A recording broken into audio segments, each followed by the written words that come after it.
नमस्कार दोस्तों, सभी को वंदे मातरम। दोस्तों, इस वक्त देश के अलग अलग राज्यों में मानसून सत्र है। हर तरफ बहुत ज़्यादा बारिश हो रही है, लेकिन सोशल मीडिया पे मानसून का सत्र बिल्कुल भी नहीं है। वहाँ का माहौल बहुत गर्म है।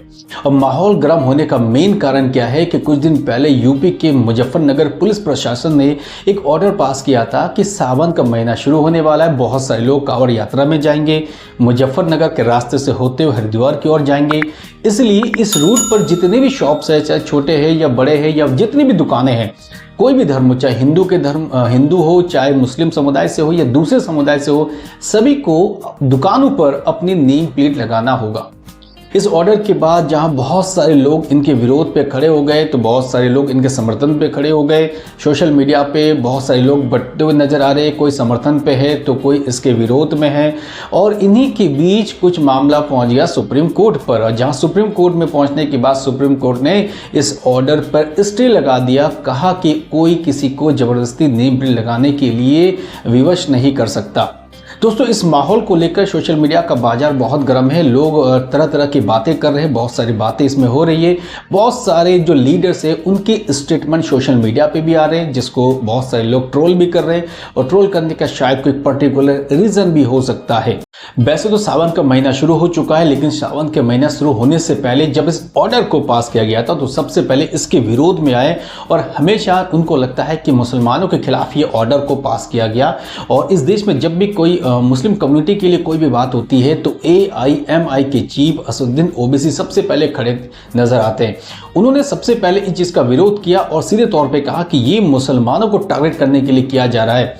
और साथ में कुछ दिन बाद एक स्टेटमेंट ये भी दिया कि जब मुसलमानों के बहुत सारी दुकानों में नेम प्लेट लगाया गया, जो आजकल सोशल मीडिया पे वायरल भी हो रहा है, बहुत सारे पोस्ट आप देख भी रहे हैं कि किस तरीके से दुकानों की पोस्ट लगाई जा रही है। उसके बाद लोग उस ढाबे में हो या कोई सब्जी की दुकान हो या छोटी छोटी फलों की दुकान हो, वहाँ से खरीदारी बिल्कुल भी नहीं कर रहे। ये मामला यूं ही थमा नहीं। इसके बाद बॉलीवुड के मशहूर राइटर जावेद अख्तर भी कूद पड़े। उन्होंने भी इस ऑर्डर को विरोध किया और खुलकर विरोध करने के लिए सबसे पहले वो सामने खड़े हुए नजर आए। अब जब विरोध करने की लहर बढ़ चुकी थी तो बॉलीवुड के कलाकार और गरीबों के मसीहा कहे जाने वाले सोनू सूद भैया कहाँ पीछे रह सकते थे। ये भी 2 कदम आगे बढ़कर एक स्टेटमेंट दे डाला। सोनू सूद ने एक पोस्ट किया था, उस पोस्ट में शबरी के झूठे बेर और प्रभु श्री राम को लेकर एक स्टेटमेंट दिया था। इस स्टेटमेंट के बाद जहां उनको सोशल मीडिया पे बहुत ज़्यादा ट्रोल किया जाने लगा, तो वो समझ गए कि ये स्टेटमेंट शायद कुछ और हो सकता है। उसके बाद उन्होंने बैक टू बैक 2-3 स्टेटमेंट और दिए और कहा कि जो झूठे तरीके से खिलाते हैं ये उनका चरित्र है, उनका कभी नहीं बदलेगा और इंसानियत को इंसानियत ही रहने देना चाहिए और मानवता ही सबसे बड़ा धर्म है। इस प्रकार के 2-3 उन्होंने स्टेटमेंट सोशल मीडिया पर दे डाले। अब दोस्तों, मामला यही नहीं थमा। इसके बाद समाजवादी पार्टी के सुप्रीमो अखिलेश यादव भी खड़े होते हुए नजर आए, चाहे BSP के मायावती भी खड़े होते नजर आए। इन सभी ने इस ऑर्डर का विरोध किया और खुलकर इस चीज को आगे आने की कोशिश की कि ये जो स्टेटमेंट है ये गलत है। लेकिन सवाल ये होता है कि इनको हमेशा ऐसा क्यों लगता है कि कोई भी ऑर्डर है वो एक ही समुदाय के लिए है, एक ही कास्ट के लिए, एक ही धर्म विशेष के लिए। क्या वो ऑर्डर सभी के लिए नहीं है? उस रूट पे जितने भी दुकानदार है वो सभी के लिए वो ऑर्डर नहीं है। चाहे हिंदू हो चाहे मुस्लिम हो, सभी को ऑर्डर फॉलो करना पड़ेगा। और कांवड़ यात्रा सावन के महीने में पवित्र यात्राओं में से एक है और हिंदू धर्म को मानने वाले जितने भी लोग हैं, खासकर सावन यात्रा को जरूर वो काम करते हैं। मुजफ्फरनगर पुलिस प्रशासन की तरफ से जब ये ऑर्डर दिया गया तो ऑपोजिशन के बहुत सारे लीडर तो इसके विरोध में है ही, लेकिन एक मजे की बात है कि NDA के कुछ दल भी इस जो ऑर्डर है इसके अगेंस्ट कुछ दिखाई नजर आ रहे हैं। अगर मैं इसमें बात करूं RLD के चीफ जयंत चौधरी की, उन्होंने भी इस पर खुलकर विरोध किया। उन्होंने इस स्टेटमेंट का सीधे तौर पर समर्थन नहीं किया। दूसरी तरफ चिराग पासवान, जो कुछ टाइम पहले इंडिया के नेशनल क्रश कहा जाने लगे, उन्होंने भी इस चीज का खुले तौर पर समर्थन नहीं किया, यानी दबी जुबान पे इस चीज का विरोध किया। तो वही भाजपा के मुस्लिम चेहरों में से एक मुख्तार अब्बास नकवी ने भी इस स्टेटमेंट के अपोज में अपनी बातें रखी। अब दोस्तों, कहानी तो ये है कि कितने लोग इसके विरोध में थे और कितने लोगों ने किस तरीके से स्टेटमेंट दी। अब जरा ये भी जानना चाहिए कि ये ऑर्डर पास करने के बाद कौन से लोग इसके समर्थन में हैं और सोशल मीडिया पे इतनी घमासान क्यों हो रही। नेम प्लेट पर लगातार हो रहे चौतरफा हमले के बाद जहां बहुत सारे लोग इसके विरोध में हैं, तो 2 ऐसे लोग हैं जिन्होंने खुलकर इसका समर्थन किया। सबसे पहले योग गुरु बाबा रामदेव ने इसका खुलकर समर्थन किया। उन्होंने सीधे तौर पर कहा, अगर राम को अपनी पहचान छुपाने में कोई समस्या नहीं नहीं है तो रहमान को अपनी पहचान छुपाने में समस्या क्यों है? यानी योग गुरु बाबा रामदेव खुले तौर पर इस बात का समर्थन करते हैं कि उस रूट पर जितने लोग हैं उनके नेम प्लेट जरूर होनी चाहिए। तो वहीं दूसरी तरफ बागेश्वर धाम सरकार के आचार्य धीरेन्द्र शास्त्री ने भी खुलकर समर्थन किया और कहा कि योगी सरकार के इस ऑर्डर को वो समर्थन करते हैं और इससे संविधान खत्म नहीं हो रहा है। तो दोस्तों ये तो मामला था कि दो लोगों ने खुलकर इस पर समर्थन किया, लेकिन अगर सोशल मीडिया पे आप जाएंगे तो वहां तो आपको इतनी घमासान मिलेगी कि लोग बोलेंगे कि कई लोगों का एक हुजूम ऐसा है कि वो कह रहे हैं कि ये जो ऑर्डर है बिल्कुल भी सही है, तो दूसरी तरफ बहुत सारे लोगों का हुजूम ये है कि वो कह रहे हैं कि ये ऑर्डर गलत है, इससे मुसलमानों को टारगेट किया जा रहा है। अब भैया मुझे समझ में नहीं आ रहा कि वो कौन लोग हैं कि जिससे मुसलमानों को टारगेट किया जा रहा है। अगर मैं अपनी दुकान के सामने मैं अपना नाम लिखूंगा तो मुझे इससे प्रॉब्लम क्यों है? मुझे किस प्रकार की प्रॉब्लम है? अगर मैं विशुद्ध तौर पर शुद्ध हूं, मैं हर कार्य पूरी ईमानदारी के साथ करता हूं, तो दुकानों में प्रॉब्लम किस बात को लेकर होनी चाहिए? नेम प्लेट के विवाद को लेकर जब सुप्रीम कोर्ट को इस मामले को पहुंचाया गया तो सुप्रीम कोर्ट ने इस पर रोक लगा दी है और कई सारे यूपी के भी एनजीओ जो हैं वो भी सुप्रीम कोर्ट पहुंचे कि नेम प्लेट पर रोक लगाई जाए। ये सारा मामला बहुत बढ़िया चल रहा है। सुप्रीम कोर्ट ने फिलहाल इस पर रोक लगा दी है कि नेम प्लेट को लेकर कोई जबरदस्ती सरकार की तरफ से या प्रशासन की तरफ से नहीं की जा सकती। अब दोस्तों मेरा सीधा सा सवाल है उन सेक्युलर और आदर्शवादी नेताओं से है जो अगर किसी प्रकार की ऑर्डर आती है और उनको लगता है कि ये ऑर्डर मुस्लिम धर्म को या किसी धर्म विशेष को टारगेट करने के लिए किया जाता है या माइनॉरिटीज़ को टारगेट करने के लिए किया जाता है, तो सबसे पहले एक ही पंक्ति पर सब लोग नजर आएंगे।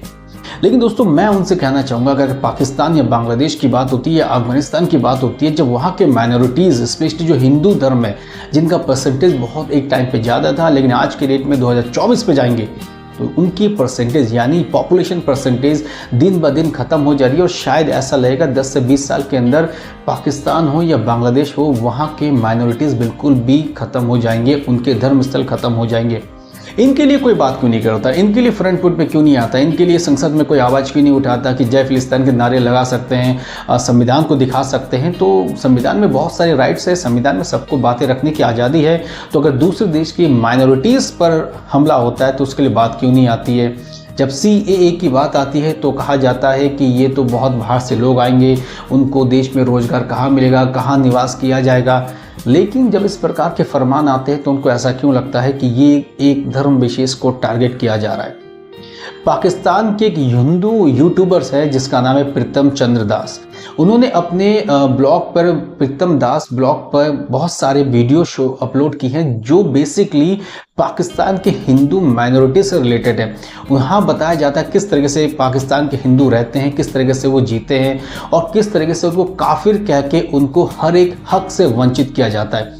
उन्होंने एक पोस्ट अपलोड की थी जिस पोस्ट में कहा कि पाकिस्तान के हिंदू अगर अपने बाल कटवाने कोई दुकान में जाते, मुस्लिम नाई की दुकान पे जाते, तो कोई भी मुस्लिम नाई उनके बाल नहीं काटता क्योंकि वो हिंदू है, वो काफिर है।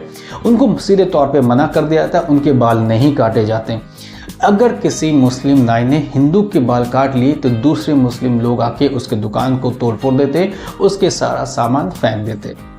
अब दोस्तों ऐसे आदर्शवादी सेकुलर नेता से मैं कहना चाहूँगा, बड़े बड़े एक्टरों से कहना चाहूँगा, राइटरों से कहना चाहूँगा, सोशल एक्टिविस्ट से कहना चाहूँगा और बड़े बड़े NGO से कहना चाहूँगा कि दोस्तों अगर हमारे देश में कोई बात होती है तो आप लोग सब एक पंक्ति में नजर आते हैं, लाइन पे खड़े हो जाते हैं, डिसिप्लिन के साथ खड़े हो जाते हैं।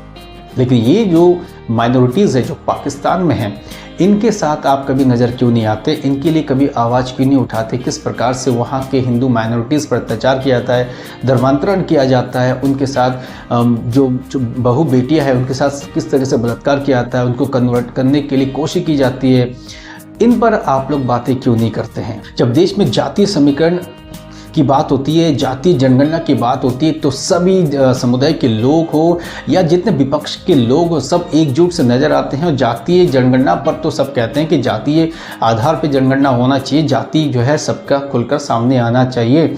लेकिन जब ये नेम प्लेट की बात आती है तो कहाँ आपका ये दोहरा चरित्र चला जाता है और सबके सामने दिख रहा है कि आप किस तरीके से अपने स्टेटमेंट दे रहे हैं। जब कोई हलाल की नेम प्लेट लगाना होता है या झटके का नेम प्लेट लगाना होता है तो शायद किसी को प्रॉब्लम नहीं होती है, लेकिन अगर इस टाइम पे कांवड़ यात्रा के टाइम पे, सावन महीने की यात्रा के टाइम पर नेम प्लेट लगाने की बात हो रही है तो दोस्तों मुझे बड़ी हैरानी होती है कि सभी को यहाँ पर दिक्कत क्यों हो रही है लगातार। तो दोस्तों इस वीडियो पे बड़ी बारीकी से मैंने आपको बताने की कोशिश की है कि हालांकि हालात क्या है, सोशल मीडिया पे माहौल बहुत गर्म है, दो पक्ष आपस में बड़े ज़बरदस्त तरीके से यहाँ पर भिड़े हुए हैं। लगातार आप देख सकते हैं कि सोशल मीडिया पे किस तरीके से बातें उभर कर सामने आ रही है। कुछ कमेंट्स ऐसे हो रहे हैं जिन्होंने सुप्रीम कोर्ट के ऑर्डर को डिनाई करने की कोशिश कर रहे हैं, तो कुछ लोग ऐसे हैं जो सुप्रीम कोर्ट के ये जो ऑर्डर है इसको अच्छा बता रहे हैं और हिंदू और मुस्लिम एकता की बात कर रहे हैं, बड़ी अच्छी तरह से मिसाल दे रहे हैं। लेकिन दोस्तों मेरा सीधा से कहना है कि देश में रहना, बच्चे से रहना, सभी को इंसानियत के साथ रहना है, लेकिन गलत को गलत, सही को सही कहने की एक जज्बा सब में होनी चाहिए और गलत को गलत, सही के साथ सारे धर्मों को लोगों के लिए हर एक ऑर्डर जो है इक्वल होनी चाहिए। ऐसा नहीं कि देश में वोट बैंक की राजनीति या फिल्मों को चलाने के लिए एक राजनीति चलाया जाए, एक प्रोपेगेंडा तैयार किया जाए और एक समुदाय को विशेष आधार पर उनका सपोर्ट किया जाए और दूसरे को जो है बेसहारा छोड़ दिया जाए। अब दोस्तों समय आपका है और आपके ऊपर निर्भर करता है किस तरीके से इन चीज़ों को जो है टैकल करते हैं और किस तरीके से समाज में एक दूसरे के साथ चलते हैं। कल फिर मिलेंगे एक और नई वीडियो के साथ। Thank you. जय हिंद।